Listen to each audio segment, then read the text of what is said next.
truth is the most convincing story that maps onto reality, and that's why the central narrative is falling apart. Right now in the United States, people should not be walking around with masks. We must see the central narrative for the fiction that it is. We are Americans. While elections are sometimes messy, this was a secure election. The founders began the fight for human liberty and self-governance, and it's up to us to finish the job.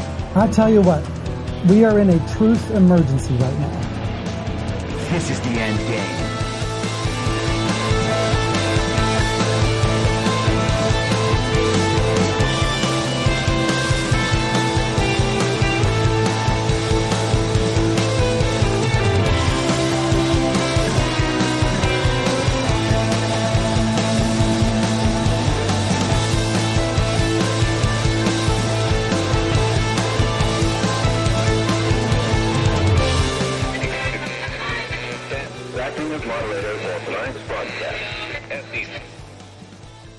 It's Thursday, July 6th, 2023, the 897th day of dystopia. I'm your moderator, Chris Paul. Let's be reasonable. A warm welcome and hello to all of you listening to the podcast on the day of its release. The only way to do that is by becoming a paid subscriber at imyourmoderator.substack.com. You can do so for as little as $50 a year or $5 a month. And in doing so, you will be supporting me, the work I do, and this show as it expands. And if you can't or you simply don't want to, continue listening to the podcast for free on a wide variety of podcast platforms. And of course, Rumble. All I ask is that you share it with your friends. You can find the links to the podcast, the writing, the social media, and the merch site by visiting linktree.com/I'mYourModerator. So there's been a lot happening the last couple of days, and I want to try to catch up on a bunch of that. But first, I hope that you all had a wonderful 4th of July and got to celebrate America a little bit. There has certainly been some good news over the last couple of days, and we'll talk about that. But I want to start with an interesting development in the world of Ron DeSantis. Now, as I've said many times throughout the last 8 months, as we have tracked the DeSantis simp campaign, the pre-campaign, the shadow campaign, before Ron finally went out on Twitter Spaces and declared to the world that he would be a candidate for the GOP nomination for president. It's hard to know exactly what's going on here. For the 6 or 7 months that shadow campaign was being waged before Ron announced, a lot of people thought that Ron would never announce, that this was just an op and would draw out all the anti-Trump donors, all the anti-Trump Republicans. It would put rhinos on full display to the world. And I think that net effects wise, it did all of those things. And so to whatever extent it was for that, it was very effective. But we don't know that it was for that at all. We can't just assume that. There's some convincing reason to believe that for sure, but we don't know it. And I've also said many times that regardless of whether or not Ron himself represents that, it's pretty clear that the comms team that has been put around him through Christina Pushaw and his comms guy, Brian Griffin, who actually has been using a sock account on Twitter for the last 8 months by the name of Max Nordau to troll for Ron and argue in Ron's favor. He has been exposed through Twitter Spaces. He has exactly the same voice and speaking mannerisms as Brian Griffin, and no one has really denied it. But the group of people they put together to do Ron's messaging, commonly known as the DeSantis Simps, don't seem to be in on the trick. And I think that primarily because what they spend most of their time doing is attacking Trump supporters. It seems like they could be anti-Trump and draw out the donors and the rhinos without doing that, which makes me think it's probably real and they are actually getting paid or otherwise incentivized by Ron DeSantis. Maybe they think they'll have a shot at power within a DeSantis administration if they can get him across the finish line. Who knows? The thing that makes me believe they might be a pro-Trump red team op and in on it is that they're so bad at supporting Ron. The incompetence is incredible. Every argument they make for Ron is a combination of stupid, dishonest, and immoral. And of course, all of them lead back to them being forced to support the idea that Joe Biden got 81 million real lawful American votes, or that we have to just simply move on from that election, which in my mind is complicit in the treason. So I leave open the opportunity that Ron is not a bad guy. He is just taking one for the team to expose the donor class and the rhinos within the Republican Party, and perhaps exposing the fake news rhino media as well.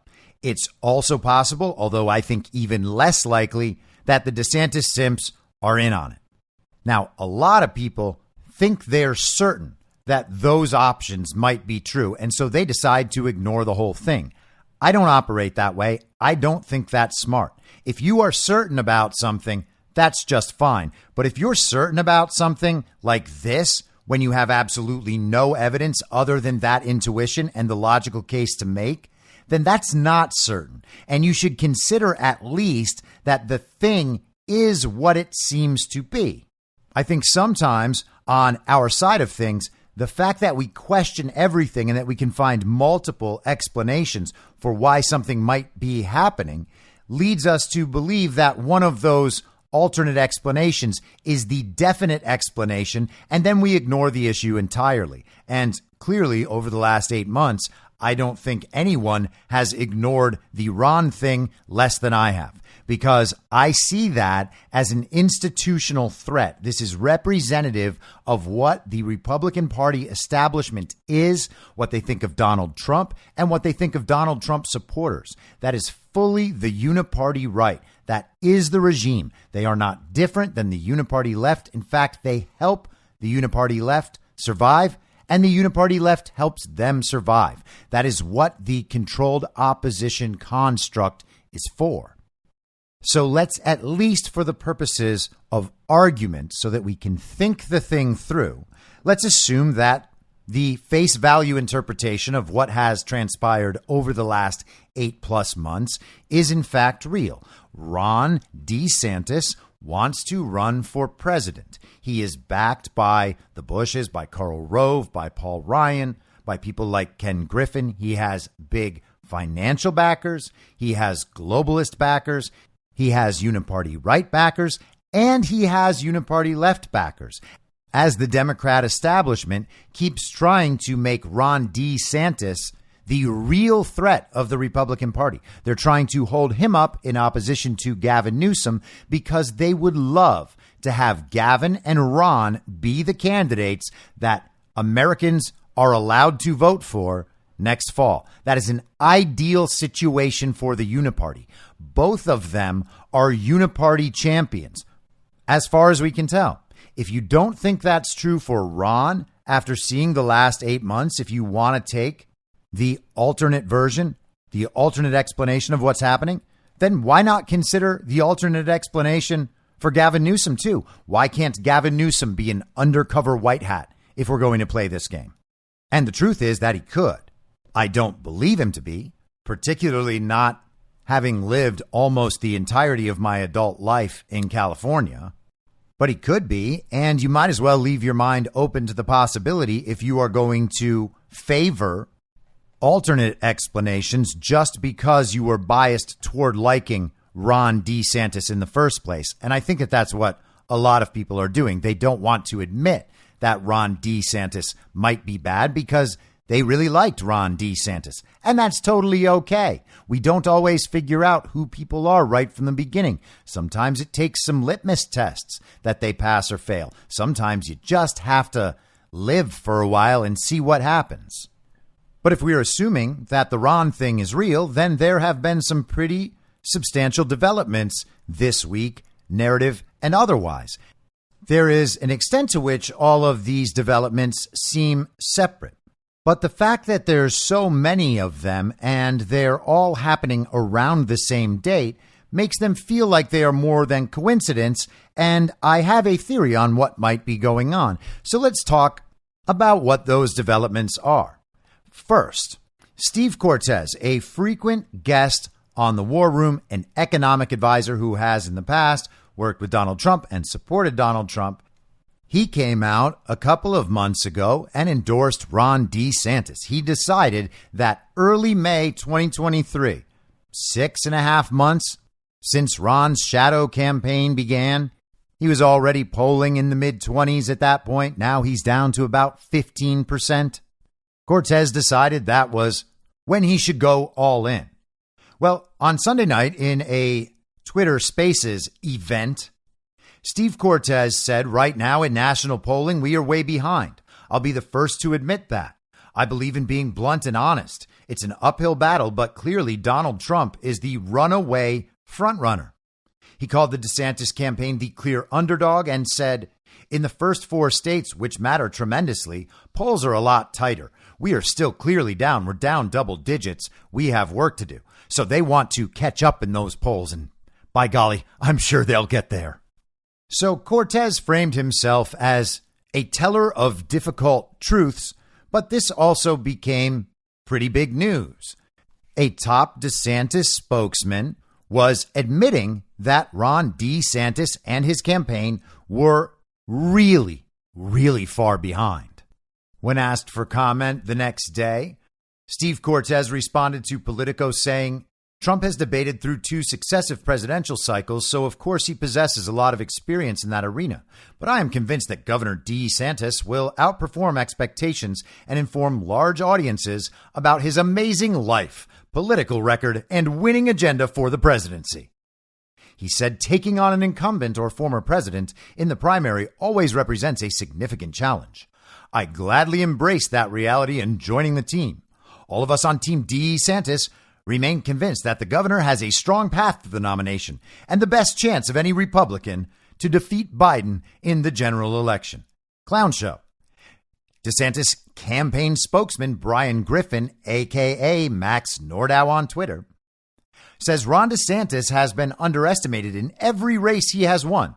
And that's true. In his first race for governor, he would have lost to a gay meth head if not for Donald Trump. Griffin says this time will be no different. Well, yes, it will, because Donald Trump's not endorsing him. Donald Trump has to explain to Republican voters why he didn't do the things he is now promising in his first term as president. Governor Ron DeSantis over-delivered on his promises as governor and has the national vision we need to restore our country, clean out D.C., and lead our great American comeback. This campaign is a marathon, not a sprint. We will be victorious. Hilarious. And it's funny that we actually discussed that argument on Monday, that he didn't, in his first term, complete every one of his agenda items, and how funny it is to use that as an argument against him while being among the people who helped the regime cover up the fact that there's no way Joe Biden received 81 million real lawful American votes. Everybody knows Trump won. Everybody. Even the polling numbers at this point are showing a large majority of Americans understand that. So Steve Cortez admits that the DeSantis campaign is going really poorly. And while all of that was being reported on Monday, another leading DeSantis simp named Kurt Schlichter wrote an article in Town Hall called "Everybody Chill. We have a White House to win back."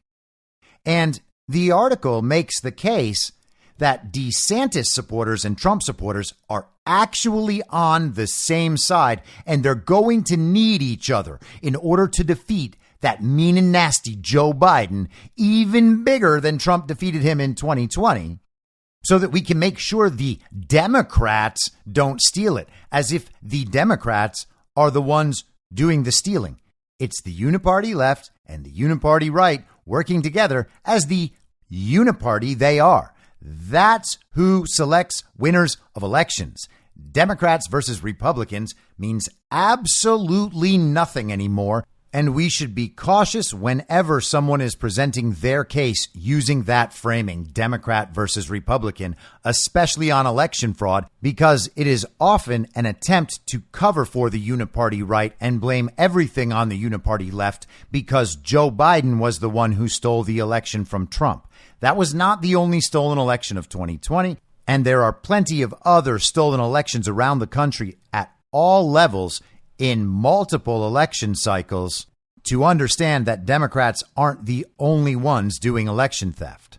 But as you commonly hear from Ron DeSantis supporters, the only thing that matters is winning and beating Joe Biden in 2024 in a rigged election, because they certainly are not trying to fix elections. They are not making their argument on the premise that elections will be fixed. They're just saying this is what we need to do to win. And winning is all that matters.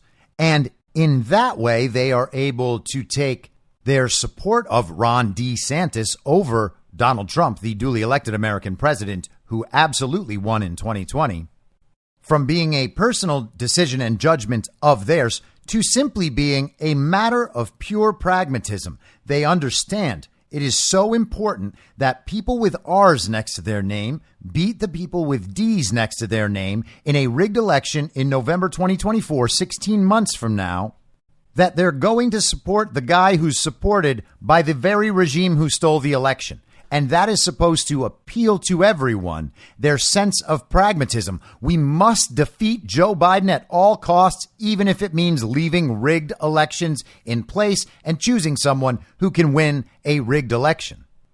But Schlichter writes an article full of unity cope. We need unity above all else.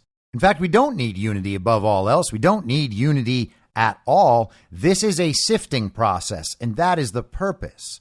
We are seeing these stories so that we can see who the enemy really is. Let's see who will ultimately lie and give away the country for their own benefit. Schlichter, in his article, says the Trump strategy is clear. DeSantis must be crushed and pronto so Trump can glide to an easy nomination. That's not a criticism. That's just an obvious fact. And this is one of the things they say. The Trump people are being so mean. They're attacking Ron DeSantis and all his supporters. Why are they so mean? Don't they understand that what we are ultimately going to need is unity? And so they shouldn't attack Ron? Don't they believe that we should have an open primary and just say, may the best man win, may the best man win, may the best man win, thousands and thousands of times over 400 or 500 days, even while the man who they keep saying is the best man who ultimately will win slides into the single digits in primary polling? He makes the argument that it's going to be a test of time, that the campaign still has months and months to go, almost a year, until they determine the GOP nominee, and anything can happen over that time. Now, there is absolutely no reason to believe that Ron DeSantis has any chance of turning this around. There's nothing that Ron DeSantis can do to make himself look better relative to Trump. They already tried it and it failed. The product is no good. People don't want it. People don't want a knockoff Trump when they can have Trump, especially when no one trusts the knockoff Trump, because the knockoff Trump is helping the regime cover up the election fraud. It just simply isn't going to work. No sale. But Schlichter wants to maintain that all of it is a toss-up, and regardless, we have two candidates who will both be much better than Joe Biden. And therefore, we will ultimately unify around that. He says we can live with either Godzilla or King Kong winning compared to the disaster of Krusty 2. Yeah, each side has its reasons for preferring its guy, but one of them needs to win in 2024. That's all that matters, or all that should matter. These are the people trying to tear down Trump at every possible opportunity. They are not only going after Trump and trying to destroy Trump, they are also trying to demoralize the movement behind Trump. They're going after Trump supporters, just individual citizens who care about their country and are trying to stand up for what's right. And they have these big media influencers going after them. The whole thing is really pathetic, but what would you expect from these people? Again, either it's a pro-Trump red team op, in which case these guys are convincing the world that they are the worst people ever and everyone should run in Trump's direction, or they're being for real And they are the absolute worst people in professional politics. And I, again, think it's the second one. I mean, consider what sorts of people would line up to work for Ron DeSantis' campaign against Donald Trump, knowing that the 2020 election was stolen. And everyone in professional politics knows that. It doesn't matter what they say. They know better. Everyone knows better. When you're looking for people who are willing to cover that up, you are already scraping the bottom of the barrel. And apparently they may have to scrape even lower than that, because these guys are making it seem like the DeSantis operation is not long for this world. Schlichter claims that everyone has lost their minds. He's just supporting Ron. That's all. He's just supporting Ron. And he doesn't care what people think. He's being honest. He's being true to himself. He's operating on principle. And that's what has led him to support Ron. So he's not going to back down from that. He's just doing what he thinks is right, and he wants everyone to understand. People can disagree about these things, but still come back together in 2024. No, you can't, Kurt. He lets everyone know that if you were friends with him before, you're going to be friends with him after, because he understands the need to unify once they fail at destroying Trump and all his supporters. He acknowledges that Trump supporters are indeed patriots, even though he says they don't care about winning next year and are actually just cult members. He says he likes to hear good arguments, which is strange for someone who only makes bad arguments. He thinks he's pointing out sloppy thinking and hypocrisies, but he's not, because his view of what the world actually is only coherent within the false reality. So the things that he thinks are hypocritical are not in fact hypocritical. He just doesn't understand what's going on. He says that he'll vote for the Republican candidate no matter who it is, whether it's DeSantis or Trump or Chris Christie or Nikki Haley. But they're trying to steal and rig the GOP primary for anyone other than Donald Trump. So he's hoping that that is successful, and his tie-ins to the Republican establishment would mean that he probably knows that's what they're intending to do, put up someone other than Trump, and then Trump would obviously move to a third party, maybe with Robert F. Kennedy Jr. I know people don't like that because he has a little D next to his name and said some things that people don't like. Well, hey, guys, remember that Donald Trump did that too? Remember that Donald Trump had some views that not every conservative loved, and then a few years later you realized, oh, he was, just leading people along a path so that they would understand what's going on and so that they would focus on the proper priorities. But leaving that aside, Kurt Schlichter says he'll vote for whoever the Republican nominee is.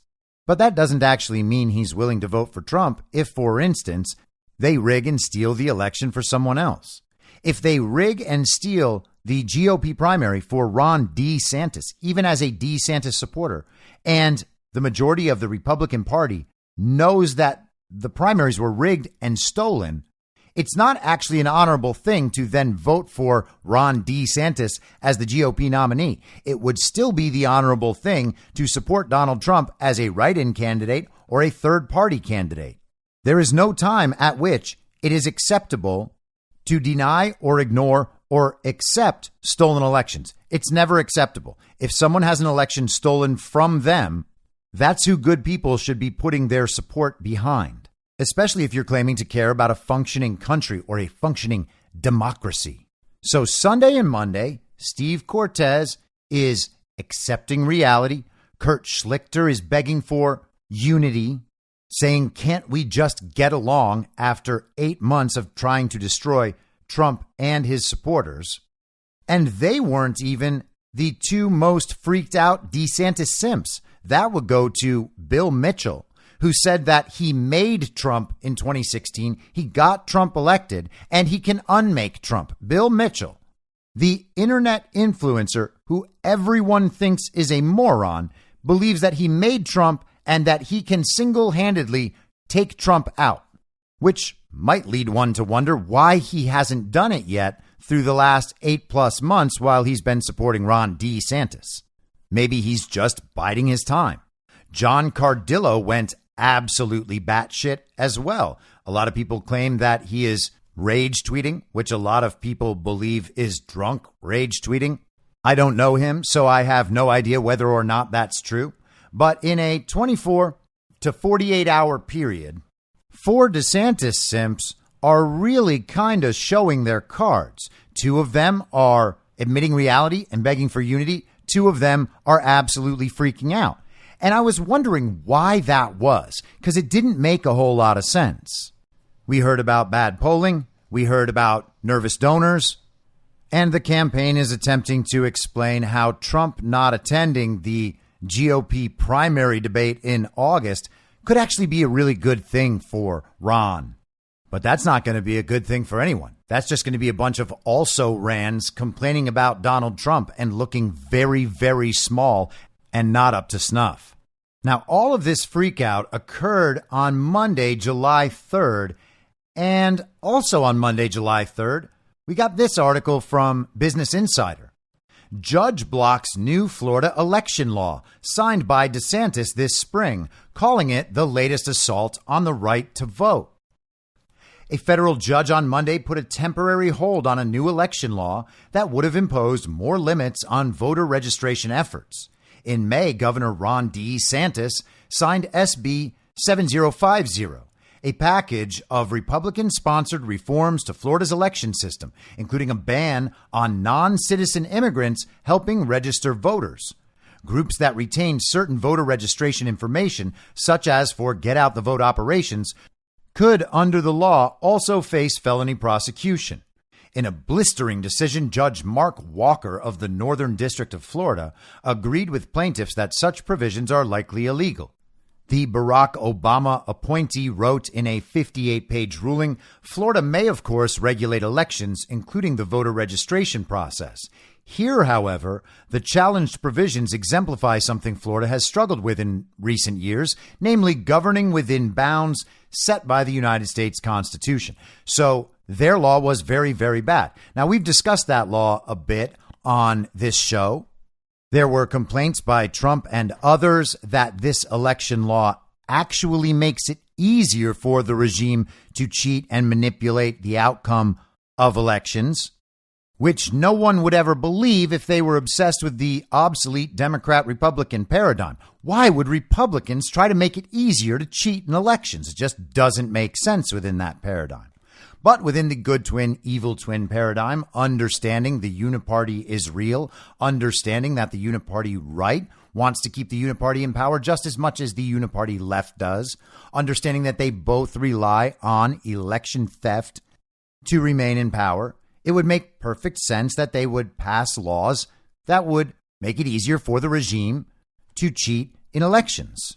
And that shouldn't be all that hard to believe because Ron DeSantis has done virtually nothing to clean up elections in Florida. Now, that all could be part of a plan.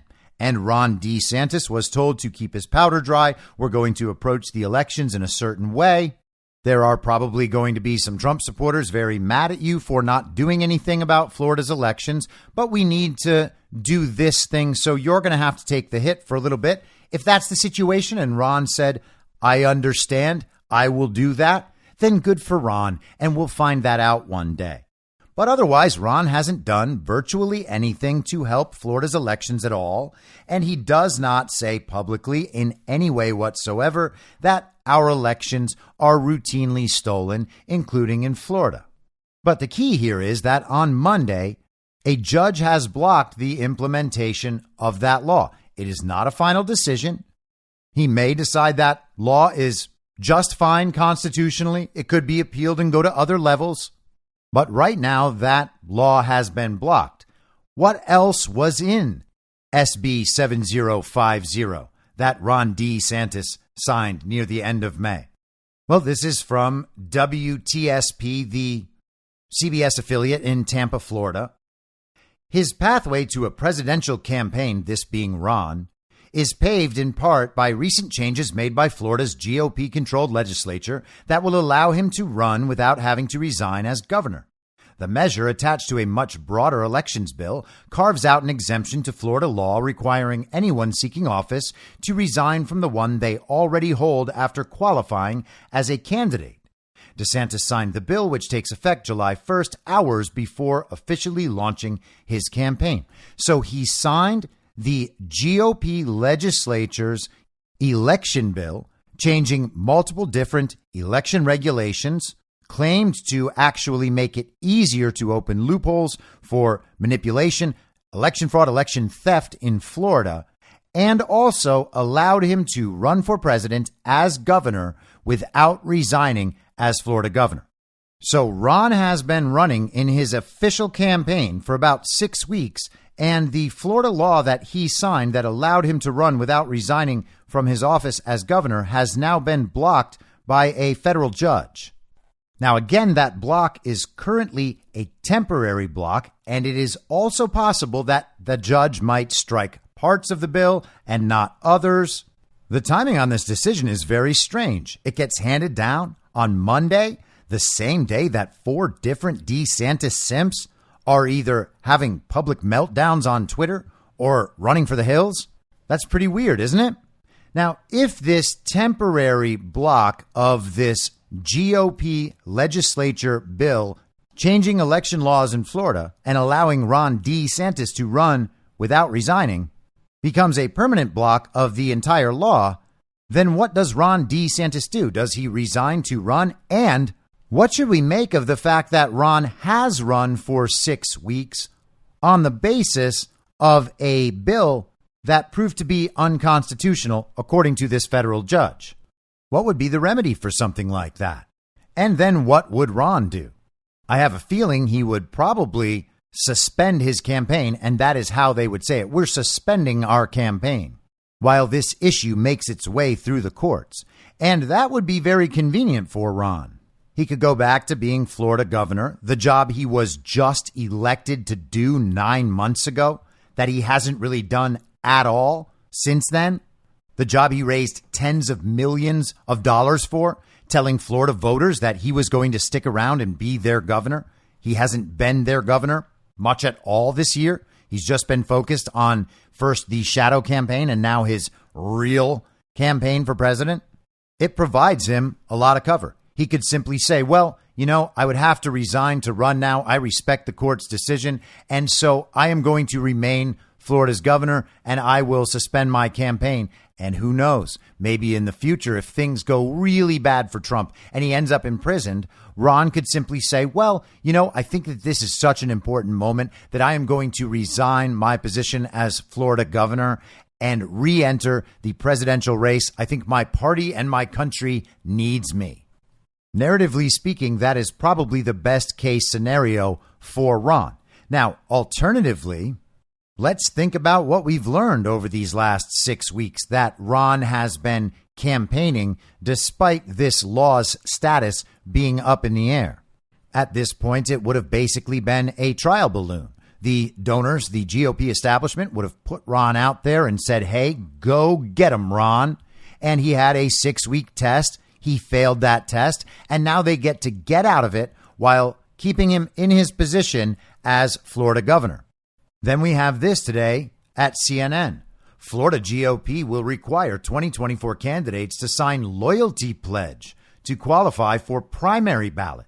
So Donald Trump is going to have to sign a Florida GOP loyalty pledge in order to appear on Florida's primary ballot. He needs to sign a pledge to support the Republican Party's eventual nominee in order to qualify for the primary ballot next year.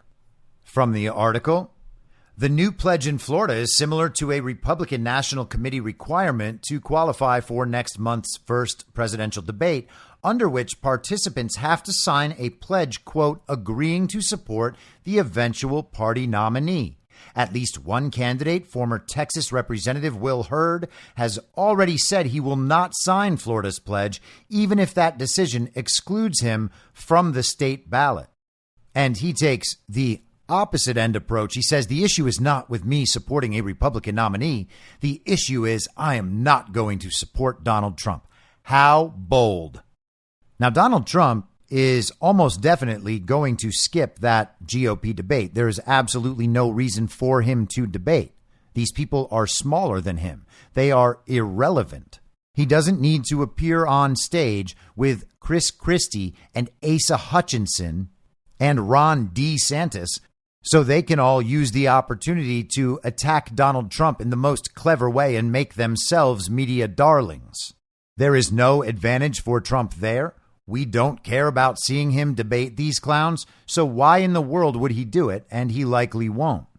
But if you were the GOP and you knew that you would be rigging and stealing the primaries for some anti-Trump candidate, then you would want people to sign a loyalty pledge, most especially Donald Trump. You would love to have Trump say that he will support the GOP nominee no matter who it is, and then be forced to hold himself to that after they rig and steal the election. But he's not going to do that. Loyalty pledges are nonsense. Just as there is no benefit in Trump debating the other GOP pretenders, there is also no benefit in him signing a loyalty pledge. He doesn't need the support of these other candidates. They don't actually have the backing of any voters. And they certainly won't be able to convince any voter out there who would be voting for Donald Trump that they instead should abstain or vote for Joe Biden in the event that Ron DeSantis or Chris Christie or Nikki Haley doesn't become the nominee. This policy is designed only to target Donald Trump. There is no other reason to put this policy in place. No one should have to sign a pledge of loyalty to a political party. Now, there is another way to look at this where it would be more rational to sign a loyalty pledge, and that is understanding that the RNC and DNC are private corporations whose purpose is to elect politicians to office. And to that extent, if they were going to be willing to consider some candidate as the nominee of their party, they would want to know that that candidate, if he lost, would not go out and run his own race. So from a practical business standpoint for the RNC, it makes sense to do that. And I argued in 2016 that the DNC didn't have any reason to bend their rules in Bernie Sanders' favor because their goal was to choose the nominee who had the best chance of winning. Applying that same logic here, the corporation gets to make its own decision. But as I said in 2016, and as I'll say now, if the corporation is going to make its own decision, then they should stop pretending that the voters have some role in the primary process. We didn't always have primaries. They are not required in any way by the Constitution. If the corporations want to select their own candidates, more power to them, but we should stop pretending that the voters have some role to play. Now, regardless, it seems quite obvious that this new rule by the Florida GOP is targeted directly at Donald Trump, and it means that if Trump refuses to sign this pledge and the Florida GOP goes through with this, Trump will receive 0 delegates from Florida, making it easier for a non-Trump candidate to win. And Florida isn't the only state doing that. I mentioned how Gavin Newsom and Ron DeSantis were essentially two sides of the same coin. They are the two most promising figures of the Uniparty Left and the Uniparty Right, respectively. They are two traditional mold presidential candidates, middle-aged white men who are clean and articulate, as Joe Biden described Barack Obama in 2008.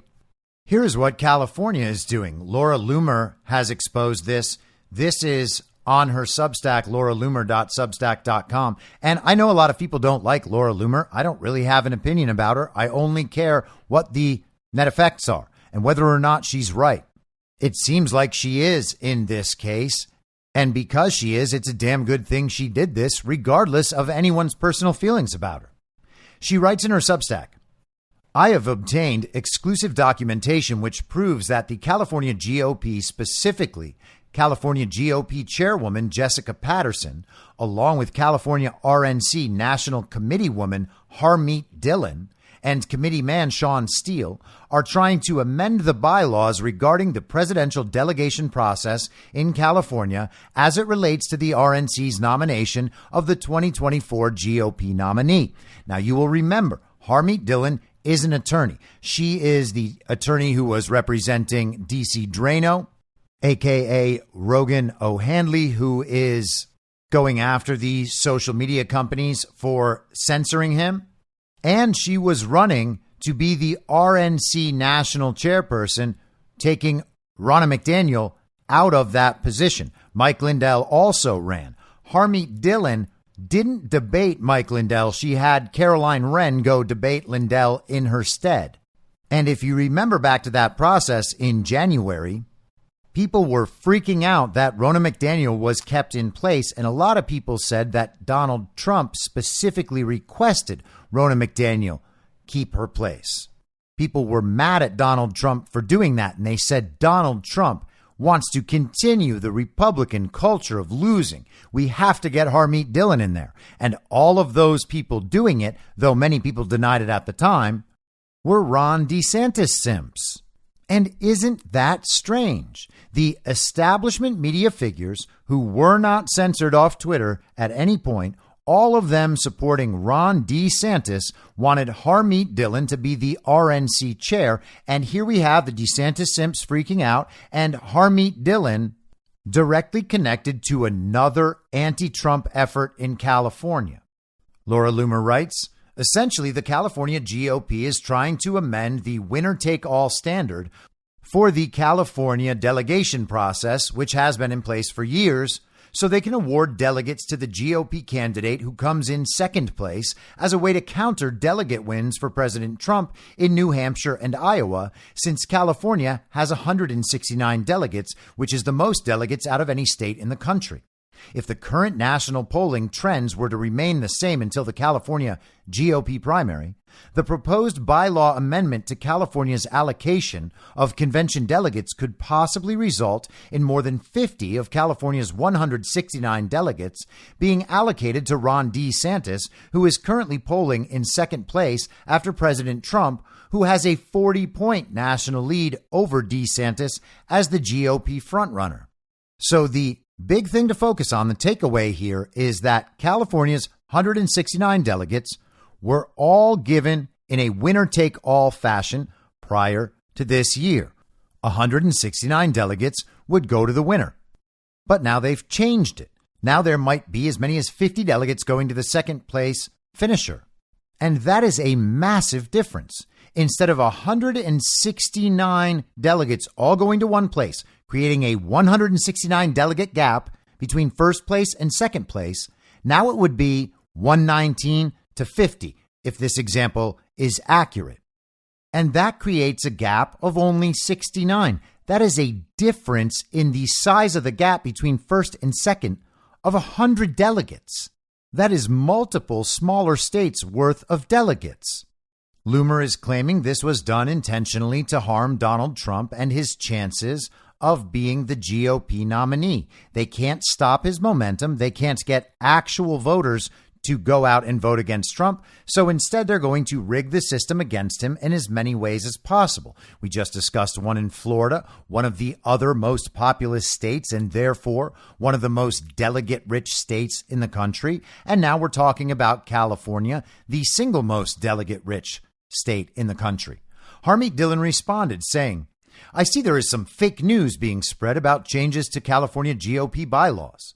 The date of California's primary has changed to Super Tuesday, so our delegate apportionment method must also change to a proportional method, or we lose convention delegates. Our primary used to be later, allowing for a different winner-take-all system. The Democrat governor changed the primary date, not the California GOP. Personally, I preferred the winner-take-all system used for our last real convention in 2016, but RNC rules compel a different rule for earlier primaries.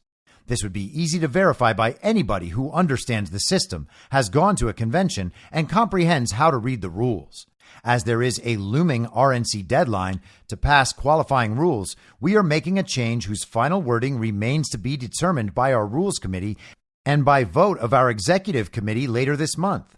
Also, there is no plan for California Republicans to endorse in the presidential primary, and I would vigorously oppose such a plan.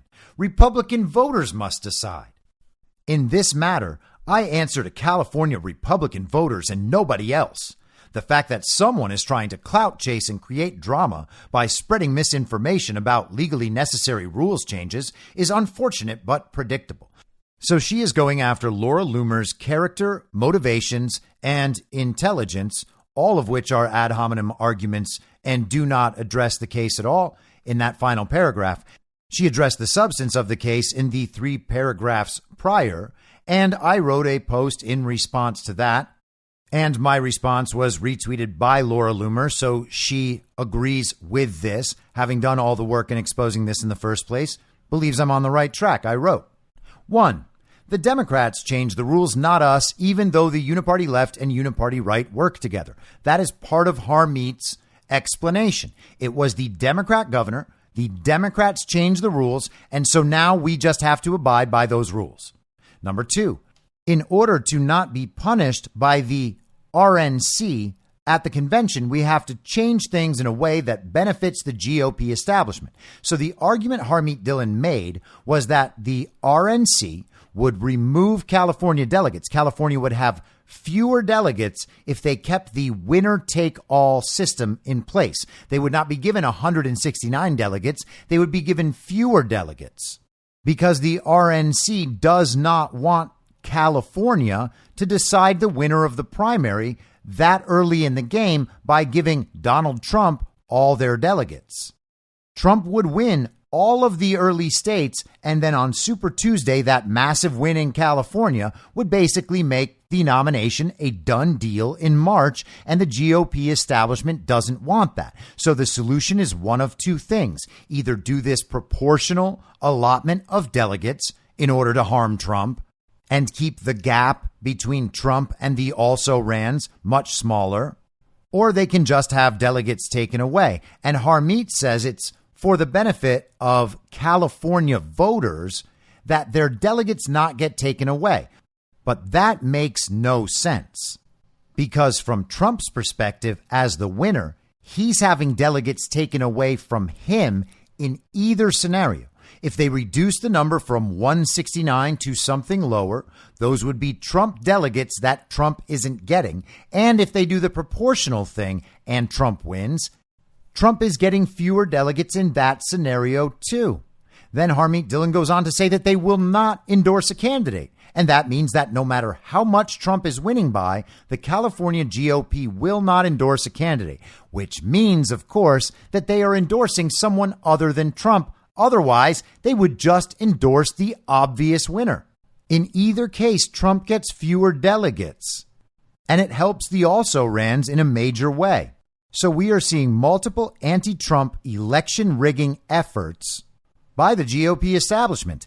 And it comes in the 2 very states where the future of the Uniparty Left, Gavin Newsom, and the future of the Uniparty Right, Ron DeSantis, are the governors. That's incredible, isn't it? The Uniparty Left and the Uniparty Right working together to dispose of Donald Trump and end the American populist movement.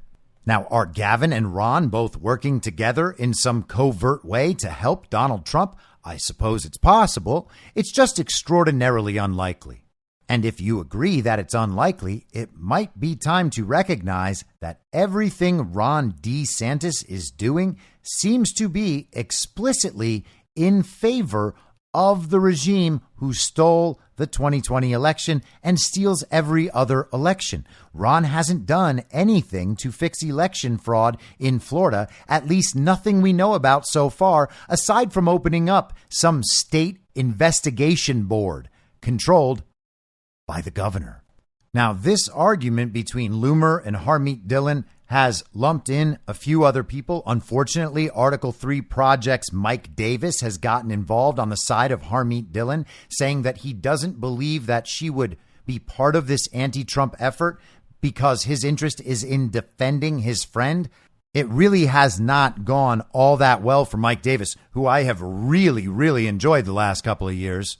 And I am happy to continue giving him the benefit of the doubt, but he should learn the lesson, and everybody should learn the lesson, that defending someone's bad behavior because they're your friend in this day and age of American politics, where people are focused on getting down to the truth and eliminating corruption, is not a good thing.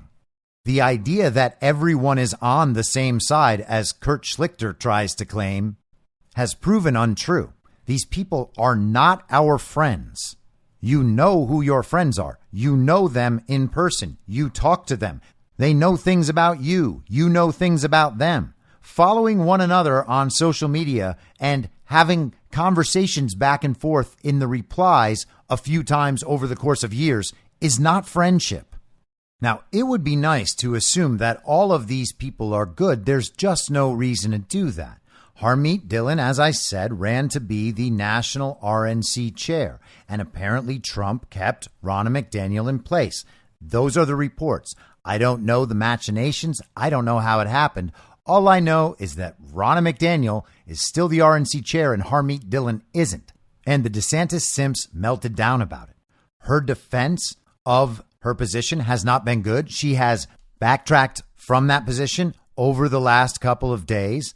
And there really isn't any conclusion to be drawn from this other than this is another effort to rig the GOP primary against Donald Trump. You can't just come out and say, well, someone else made the rules and we have no choice but to follow them. It's you making the rules. And they weren't even being honest about having to follow those rules. It's the RNC's rules. They're not mad that Gavin Newsom pushed the California primary date up. California has the most rigged elections in the country. California's delegates being dispersed early on changes the entire outlook of the primary, and that's why they're doing it. It changes the outlook of that primary for the explicit benefit of the regime-supported candidates. There's absolutely no reason to believe that they intended anything other than that.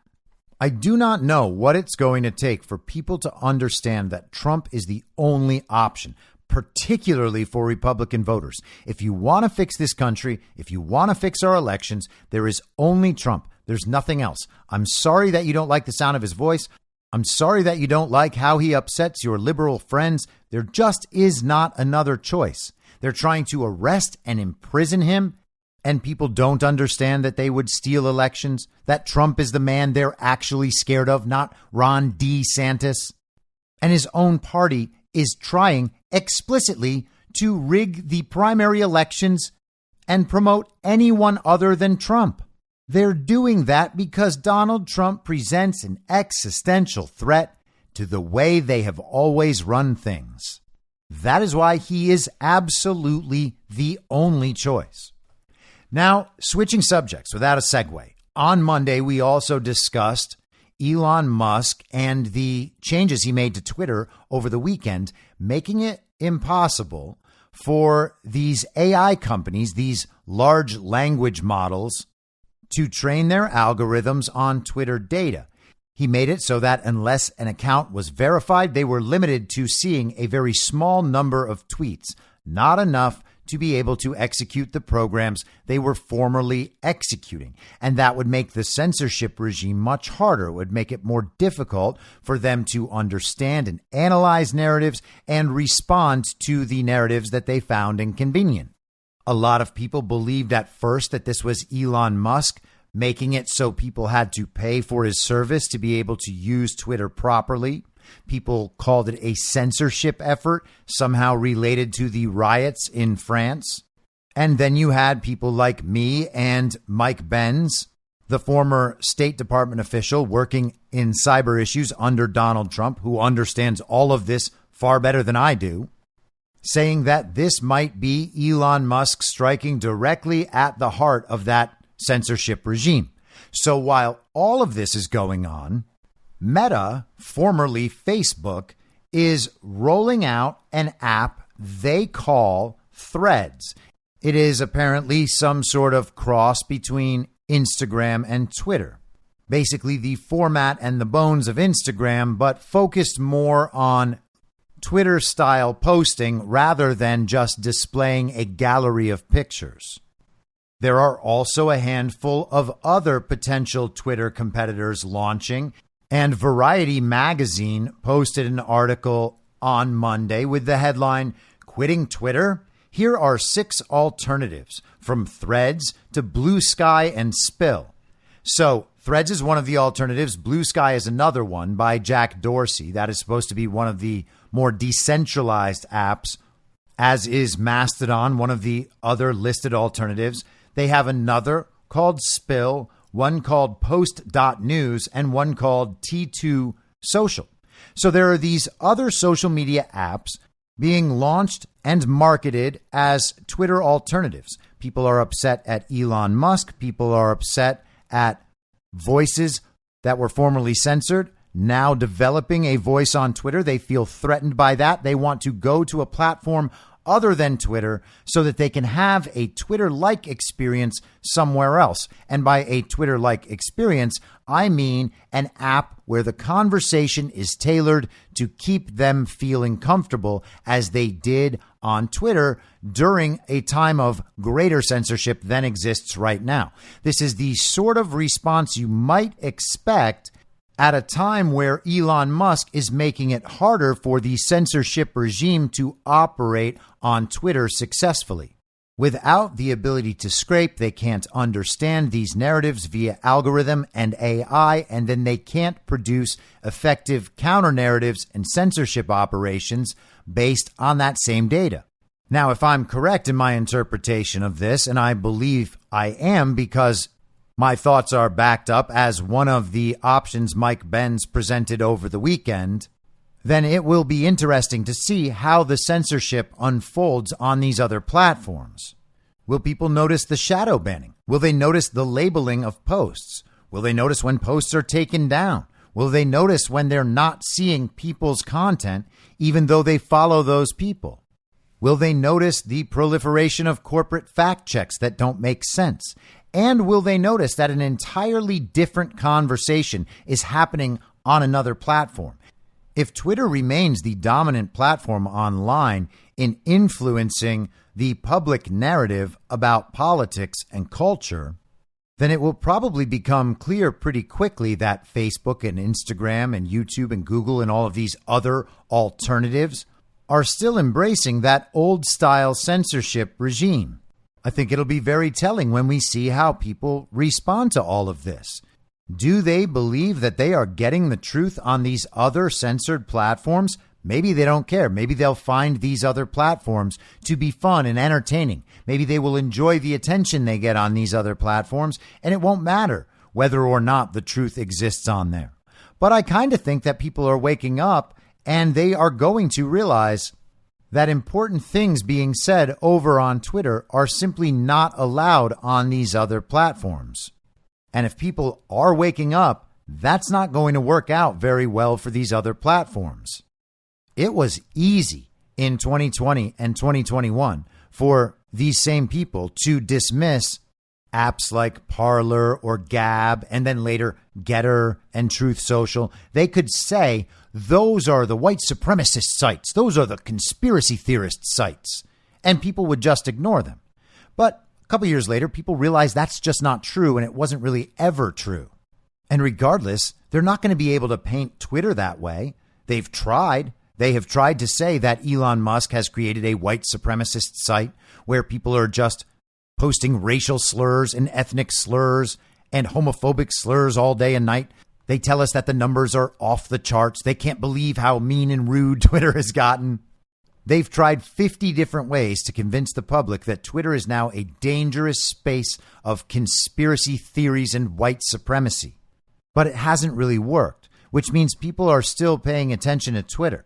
Even a lot of the people who go and sign up on Threads will still be paying attention to Twitter. They will use them side by side. They're not going to switch away from Twitter to Threads. There are going to be people on the Uniparty right side and probably some MAGA people who will look to re-embrace Meta, formerly Facebook, in order to farm attention somewhere else.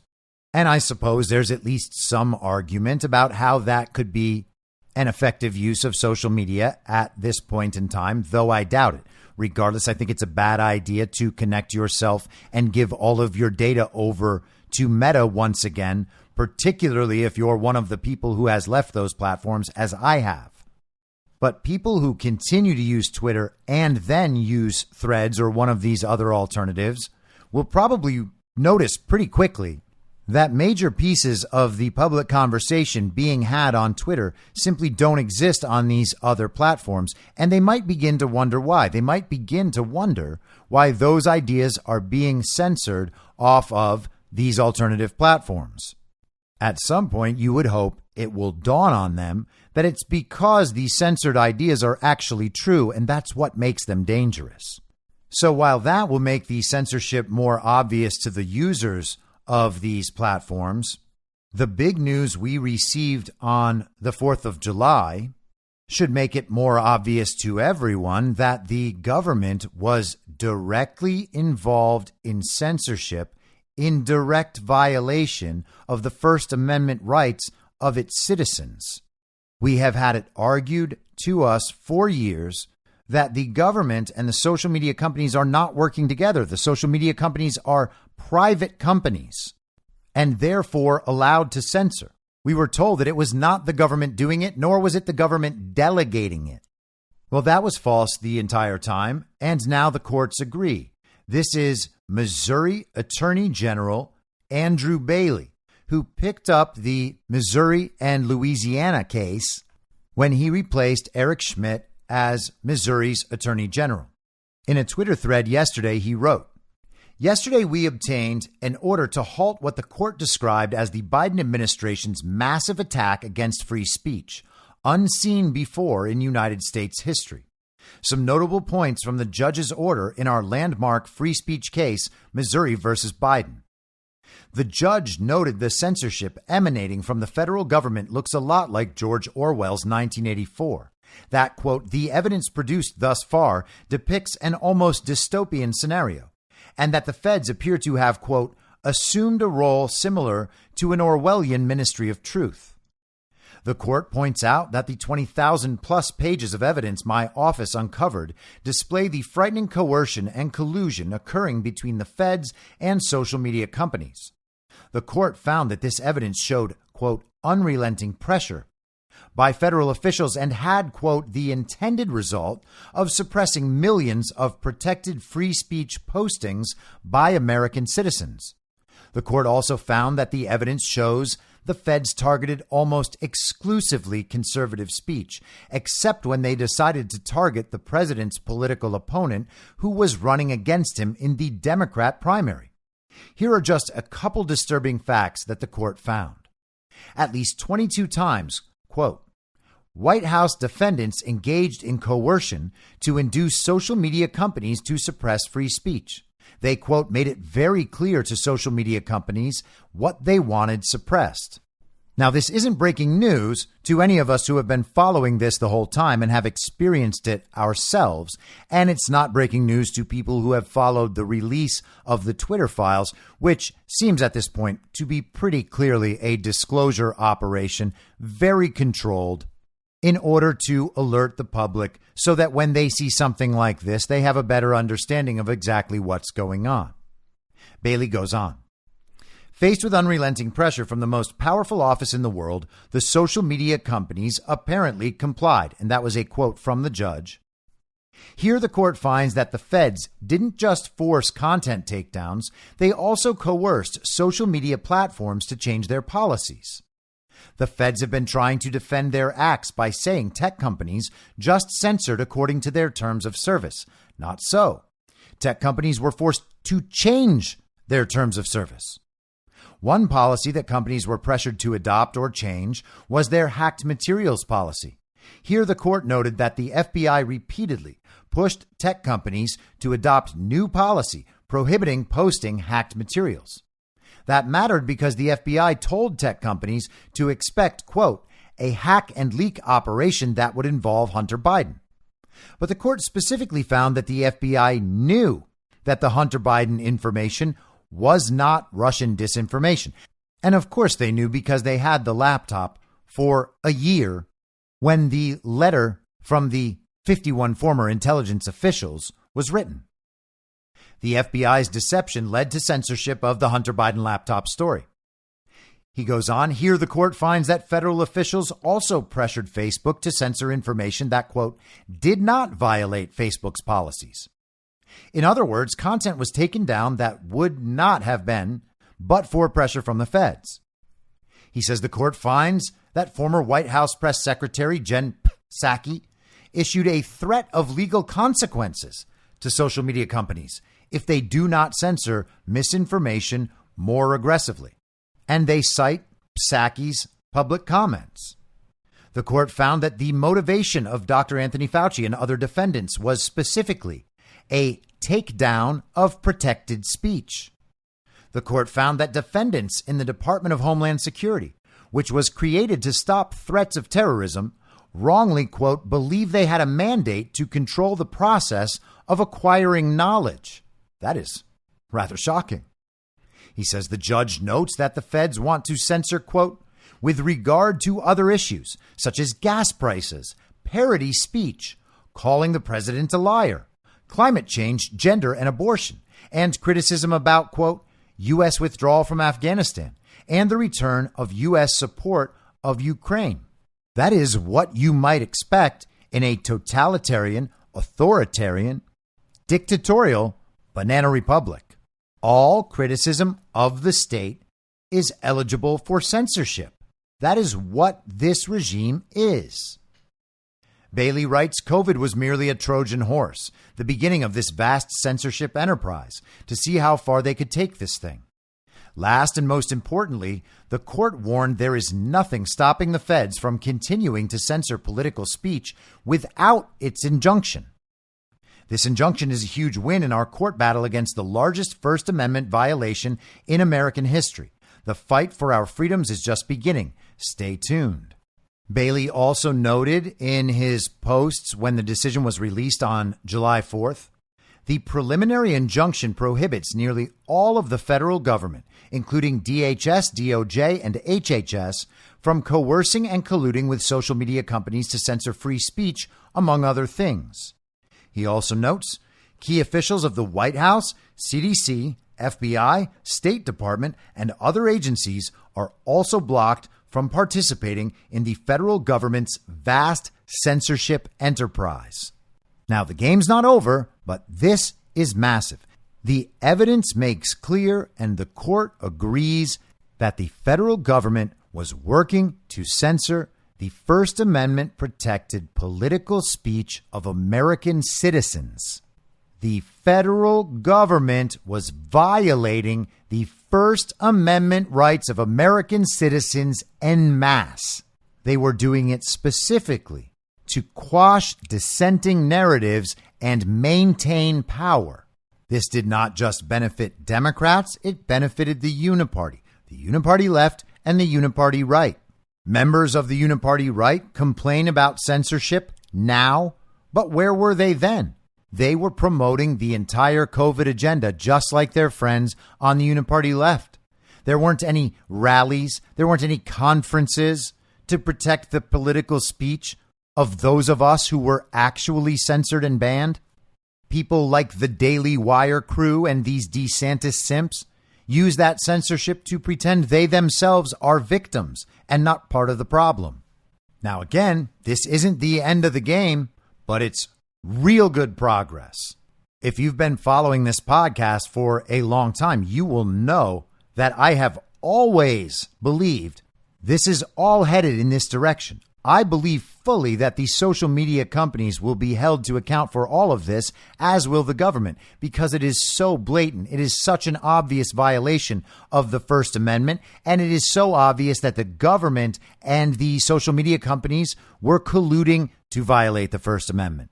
I have said countless times that the social media companies were not operating as private companies. Instead, they were state actors doing the business of the state that the state was barred from doing itself. It delegated that authority to private companies in violation of the Constitution. They are not allowed to do that. There was clearly no way that the public wasn't going to find out, because all of the evidence was there and everyone was understanding that censorship was real. Now, some people were supporting it, but they weren't saying it wasn't real. Now the connections are made. The court agrees that the connections were made. So consider what this means for those other cases that are being pushed, seeking accountability not only from the social media companies, but from the government. I would expect at some point we're going to start hearing about class action lawsuits. And I certainly hope that I am included among the benefactors, because everyone who was censored and banned deserves to be, and I expect they will be to some degree or another. And as you might imagine, the re from the side of the censorship is deafening. I will leave you with this. This is Mike Barnicle on MSNBC.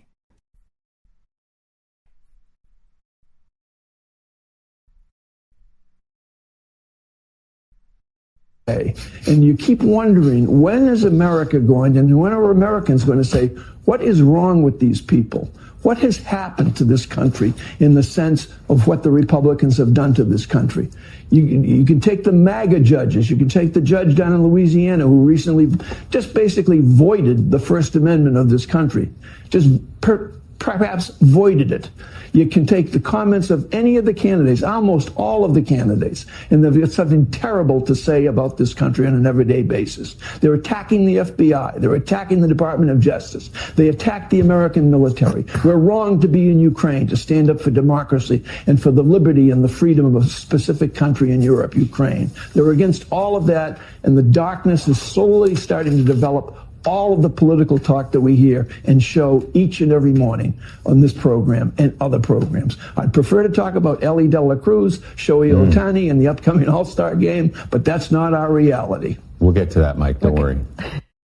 So they've voided the First Amendment, and he would rather talk about baseball. I'll be back tomorrow at the same reasonable time on the same reasonable podcast network. I don't have a network. Masks and lockdowns don't work. They lied to you about a pandemic, and Joe Biden will never be president. In my mind, that's the end game. If you're listening to this episode for free, you can support me and support the show and the work I do by signing up for a paid subscription at imyourmoderator.substack.com. You can do so for as low as $50 a year or $5 a month. Comes out to under $0.25 per episode, and you'll blast right through the paywall for all of the writing. The merch store is www.cancelcouture.com, and you can find everything else by heading to Linktree, linktree.com/I'm your moderator. And I'll see you soon out on the range.